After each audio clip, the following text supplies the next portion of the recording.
धन सतगुरु तेरा ही आसरा। रूहानी सत्संग में आज का सत्संग है रूह संग अंधेरा।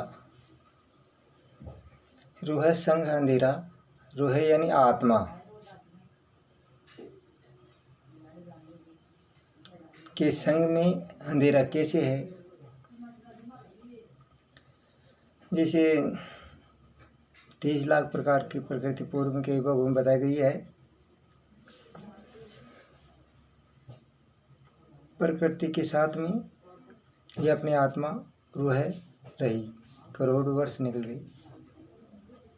उस टाइम पर उसको होश नहीं आया। 27 लाख किस्म के कीड़े मकोड़े कीट पतंगे इस योनियों के अंदर रही, फिर भी जीव को शुद्ध नहीं आया। फिर अंधेरा का अंधेरा ही रहा।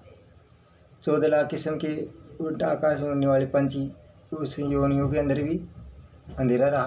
करोड़ वर्ष निकल गए, प्रकाश की किरण कहीं नजर नहीं आई।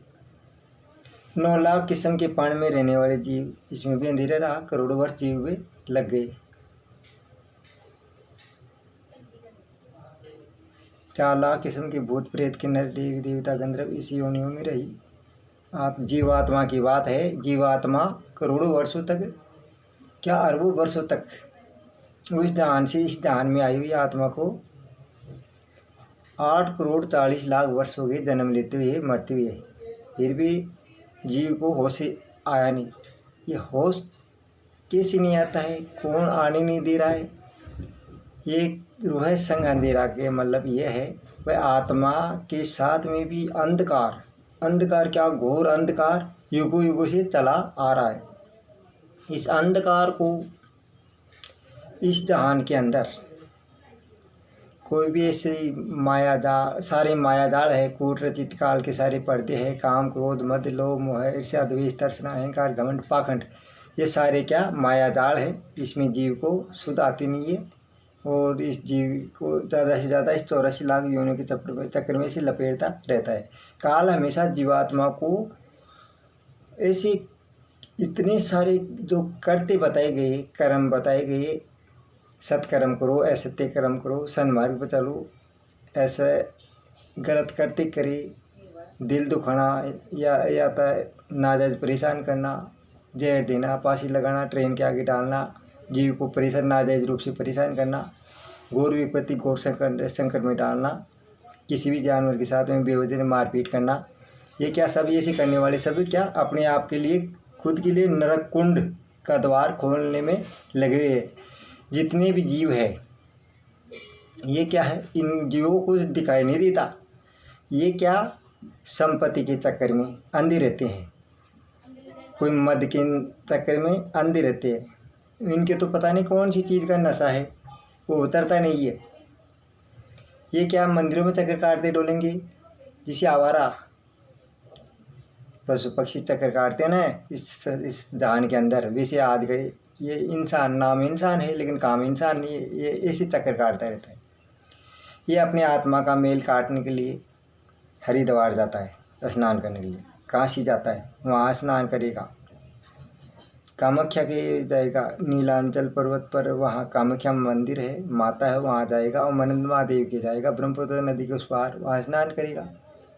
शीतबंध रामेश्वर जाएगा, वहाँ स्नान करके आएगा। जगन्नाथपुरी धाम जाएगा, वहाँ स्नान करके आएगा। ऐसे इस पूरी संसार रूपी जगत में कहीं भी स्नान करते रहो। स्नान करने से कुछ होने जाने वाला नहीं है। ये क्या है, जब जन्मों जन्मों का मेल अपनी जीवात्मा के ऊपर चढ़ा हुआ है, ये काल चक्र में चल रही है। इस काल चक्र से छुटकारा पाने के लिए कोई जीव सोचता नहीं है। जीव काल चक्र क्या है, जीवों को शुद्ध आने नहीं देता, काल चक्र के अभाव में रहते हैं। ये रूह संग अंधेरा। अब ये अंधेरा तो क्या इस संसार के अंदर देखते हुए भी दिखाई नहीं देना। क्या दुनिया असत्य मार्ग पर चलती है, सत्य मार्ग पर जानती नहीं है। सत्य मार्ग पर वही चलेगा जो रूहानी पीर फकीर पैगंबर संत से नाम ले, उसका सिमरन करे, सिमरन करने से क्या, इस जन्म की क्या, जन्मों जन्मों की गंदगी क्षणभंगुर में जल के राख हो जाएगी।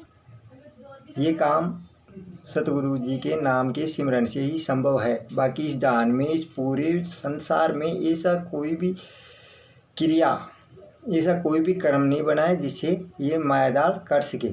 मायाजाल केवल सतगुरु जी के नाम के सिमरन से ही कर सकता है। बाकी सब झूठी बात है, मिथ्या है, सब पाखंड है। झूठी पाखंड पूजा आडंबर में नहीं पड़ना।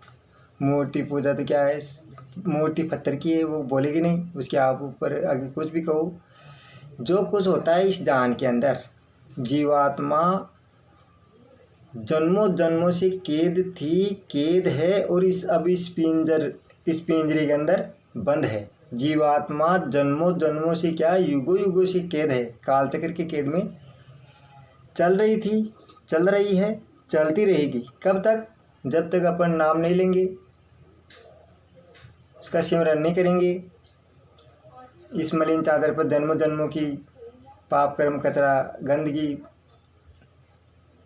से भरी पड़ी है। इसको पाक साफ करने में केवल सतगुरु मौला के नाम का सिमरन करने से ये पाक साफ हो सकती है। बाकी आप कहीं भी मंदिरों में जाओ, मस्जिदों में जाओ, गुरुद्वारे में जाओ, कहीं भी धक्के खाते रहो, इससे कुछ होने जाने वाला नहीं है। ये काल चक्र क्या जीव को होश आने नहीं देता है। ये पर्दे जैसे अपने अभी मैंने पूर्व में अभी बताए हैं, ये काल चक्र के पर्दे हैं अपने आँखों के आगे। काम, क्रोध, मद, लोभ, मोह, ईर्ष्या, द्वेष, तर्सना, अहंकार, घमंड, पाखंड, ये क्या है? 11 पर्दे हैं। इन पर्दों को एक एक को नीचे गिराने का कार्य करना चाहिए। पहले बात तो ये, इंसान के अंदर विवेक है, सोचना समझना चाहिए, दूसरे के भाव में नहीं आना चाहिए। जो आंखों से देखे वही करना चाहिए। ऐसे तो क्या कहने सुनने में आके झूठी बात पर इंसान को विश्वास नहीं करना चाहिए। जीवन में विश्वास कभी करना ही नहीं चाहिए। जो इंसान सीधे झूठ बोलता है, सन्मार्ग पर नहीं चलता, उसके कर्म असत्य मार्ग पर चलाते हैं, असत्य कर्म करता है। ऐसे ढोंगी पाखंडी कोई भी पुरुष हो या कोई भी औरत हो, इनके चक्रों में जीवन में कभी नहीं आना चाहिए। जब इंसान की देह अपने को कितने जन्मों जन्मों की, युगों युगों की बात होगी, अपने को जन्म लेते ही मरते हुए यहाँ 84 लाख योनियाँ पार होने के बाद में अपन इस भवसागर में इंसान की देह में अवतरित हुए हैं। अपने उस दोनों जहान की मालिक की महर हो गई। तो अब इस देह के अंदर अपन दोनों जहान के मालिक सतगुरु जी का नाम का सिमरन नहीं किया तो वापिस ये काल चक्कर आपको दोबारा 84 लाख योनियों के चक्कर में डाल देगा। वो जीव को काफ़ी यातनाएं देगा। वहाँ पर कीड़ों के कुंड में, कभी अग्नि के कुंड में, कभी नरक कुंड में, कभी गर्म तेल के कुंड में, कभी गर्म सेल आपकी सीने में चला जाएगा। जैसे क्या है, कई प्रकार की खूब सारी यातनाएं आपको देगा। 2-3 पीढ़ियाँ गुजर जाती है, उसके बाद में आपका हिसाब किताब लेखा जोखा होने के बाद में आपको फिर काल चक्र है ना, काल जीव सदैव काल की मुट्ठी में था, है और रहेगा। ये वापस 84 लाख योनियों के चक्कर में डाल देगा। इस काल चक्र से छुटकारा पाने के लिए इंसान में विवेक है, शिक्षित है, सोचना समझना चाहिए। अपने से जन्म लेते मरते हुए अपने को कोई कह नहीं सकते कितने वर्ष हो गए, कितनी सारी योनियाँ अपने पूर्व में बताई गई है। इसी के अंदर से निकल के अपने इंसान की देह के अंदर आए हैं। तो खाना और कमाना, एक रोजे से मर जाना, ये लोग बाग दोनों जहान के मालिक की बंदगी नहीं करते। जो बंदगी नहीं करता उसकी ज़िंदगी ही गंदगी है। इंसान को ये धैर्य रखना चाहिए कि जैसी गाड़ी चलती है डीजल पेट्रोल के पीछे, बिजली से उपकरण चलते हैं विद्युत के पीछे, ये अपना पिंजरा, ये मिट्टी रूपी शरीर, मिट्टी रूपी ये पात्र किसके पीछे चलता है? आपके ये यहाँ पर आज तक कभी किसी के दिमाग में नहीं आई। ये आत्मा की सुप्रीम पावर शक्ति के पीछे चलता है। ये आत्मा का करिश्मा समझो, उसका जादू समझो, उसकी सुप्रीम पावर शक्ति समझो। उसके पीछे ही ये 4 चीज़ों का ये कंकाल रूपी शरीर, इंसान की देही, वो सारे दिन भर इस आत्मा की सुप्रीम पावर शक्ति के पीछे ही चलती है। आत्मा क्या अजर अमर है। एक योनि से दूसरी योनि में जाना, दूसरी योनि से तीसरी योनि में जाना, तीसरी से चौथी में जाना, चौथी से 5 में जाना। ऐसे क्या है, ये कालचक्र आवरण चेंज करता रहता है। आत्मा जरा अविनाशी है, आत्मा नष्ट होने वाली नहीं है, नष्ट केवल आवरण होता है। आवरण चाहे कि बैल का हो, गधे का हो, खच्चर का हो, हाथी का हो, लोमड़ी का हो, गीदड़ का हो, इंसान को, बकरा, भैंसा, मुर्गा, कोई भी हो, ये तो आवरण है योनियों का। ये समय अवधि के साथ में होता है, समय अवधि के बाद में नष्ट हो जाता है।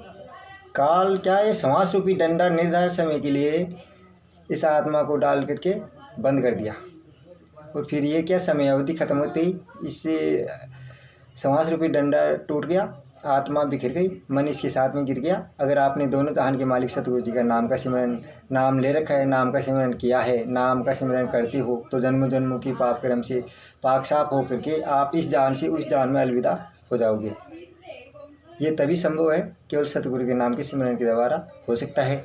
और बाकी ऐसे किसी भी प्रकार का कोई ऐसा कोई आडंबर नहीं है जो कि आपको इस नरकुंड, ये क्या मृत्यु लोक, क्या हमारे नज़रिए से तो ये समझो कि ये मृत्यु लोक, क्या ये नरकुंड समझो। इस नरकुंड में जन्म लेते मरते करोड़ों अरबों वर्ष बीत गए, फिर भी जीव को सुध आया नहीं। इंसान को सदैव क्या, किसी भी जीव को नाजायज रूप से परेशान नहीं करना चाहिए। हो सके जहाँ तक अपने घर पर कोई भी जीव आए, गाय हो, बैल हो, भैंसा हो, मुर्गा हो, कोई भी जानवर हो आवारा, तो उनको आवश्यकता के अनुसार उसको खाने के दीजिए। अपने घर कोई इंसान आ गया, स्त्री हो या पुरुष हो, इंसान अपने घर आ गया, अजनबी है, तो उसको रात को टहलने के लिए जगह देनी चाहिए। अपन खाते हैं वैसा उसको खाना खिलाना चाहिए, और रहने वाले को किसी प्रकार कोई परेशानी नहीं होनी चाहिए। तुम ऐसे हिंसक जानवरों जैसे नहीं करना चाहिए। इंसान के अंदर प्रेम है, प्रेम करना चाहिए। दोनों जहान के मालिक से अगर वो प्रेम करेगा तो दोनों जहान के मालिक के उस नेक बंदे से वो प्रेम करेगा। अगर हैवान शैतान जल्लादे से करता है, करता रहेगा, वो इंसानियत उसके अंदर नहीं है, क्योंकि वो हिंसक बातें जैसी करता है। तो उनसे तो अपन को मतलब क्या है, जो जिसके दिल में दया है, प्रेम है, भाव है, इंसानियत है, वो ज़रूर एक जीव दूसरे जीव की सेवा करेगा। ये इंसान की 2.5 दिन की ज़िंदगी है, आए हैं चले जाएंगे, जीवन एक मुसाफिर खाना है। अपन इस जान में आए तो बैर किससे क्यों करे, प्रेम से रहना चाहिए। पहले द्वापर के अंदर प्रेम था, त्रेता में था, सतयुग में था, इस कलयुग, ये काल का युग क्या, ये घोर नरकुंड है। इसमें क्या, जैसे हिंसक जानवर करते हैं ना, एक दूसरे को देख नहीं सकते, वैसे ये आज का आदमी ऐसा करता है। ये भक्ति करना, इबादत करना, सजदा करना, दोनों जहान के मालिक के तारीफ महिमा गुणगान करना, ये तो इसके दिमाग में आता ही नहीं है। ये मालिक जाने, ये इस योनि के अंदर ये दर्द नौका है, इस भवसागर के अंदर, इस दर्द नौका के अंदर अभी सवार है। दोनों जहान के मालिक सतगुरु जी का नाम का सिमरन करेगा तो ये जिंदगी, ये जीवन रूपी नैया, ये जीवन रूपी मुसाफिर जीते जी, मरना तो बहुत दूर की बात है, जीते जी इस महल से बाहर निकल के आत्मा चौथे लोक से आई है, चौथे लोक में वापस सतगुरु मौला के दरगाह में चली जाएगी। सतगुरु मौला के नाम का सिमरन करने से आपको कभी भी गम, टेंशन, चिंता पता नहीं चलेगा क्या होती है। केवल आप दोनों जहान के मालिक के नाम का सिमरन करके देख लीजिए। नाम क्या, करोड़ों क्या अरबों तालों की एक ही है चाबी, सतगुरु जी का नाम का सिमरन करो। आपको इस घोर कलयुग के अंदर काल आपके ऊपर विशेष प्रभावी नहीं रहेगा, काल प्रभावहीन हो जाएगा नाम के सिमरन से। फिर आप आराम से जीवन रूपी इस नैया में सवार हो। तो प्रेम से दोनों जहान के मालिक सतगुरु जी नाम की सिमरन करना चाहिए, बंदगी करना चाहिए, इबादत करनी चाहिए। तारीफ महिमा गुणगान इबादत सजदा के लायक दोनों जहान का मालिक सतगुरु मौला है। तो ये क्या है, जो इस रूहानी सत्संग को ज़्यादा से ज़्यादा लाइक वही करेगा, लाइक शेयर कमेंट वही करेगा जो जिसके दिल में ईमान हो, रहीम हो, प्रेम हो, दया का सागर हो, वो करेगा इसको लाइक। बाकी हैवान शैतान जल्लाद उनसे वो क्या लाइक क्या करेंगे, वो उनसे तो किसी भी प्रकार की कोई उम्मीद ही नहीं की जा सकती, क्योंकि वो तो हिंसक आवारा पशु करते हैं ना, वैसे इस जहान के अंदर करते हैं। उनमें उनके दिल में दया धर्म कुछ नहीं है। वो तो ऐसे आवारा पशु होगी जैसे खाने को दौड़ते हैं, संपत्ति के लिए दौड़ते हैं। ये हो गया और वो हो गया, ये इन माया जाल के चक्कर में हमेशा सदैव लिप्त रहेगा। बैल की जैसी बहता था हैवान शैतान जल्लाद, बैल की जैसी जहान के अंदर मृत्यु लोक के अंदर बह रहा है और बहता ही रहेगा, क्योंकि वो है ना इस माया जाल के चक्कर में फंस गया, धन संपत्ति के चक्कर में आ गया। माया आज तक कभी किसी की हुई नहीं, माया केवल ठगनी कामनकारी है। तो इस माया जाल से निकलने के लिए दोनों जहान के मालिक सतगुरु जी के नाम का सिमरन करना चाहिए। धन्य सतगुरु तेरा ही आसरा।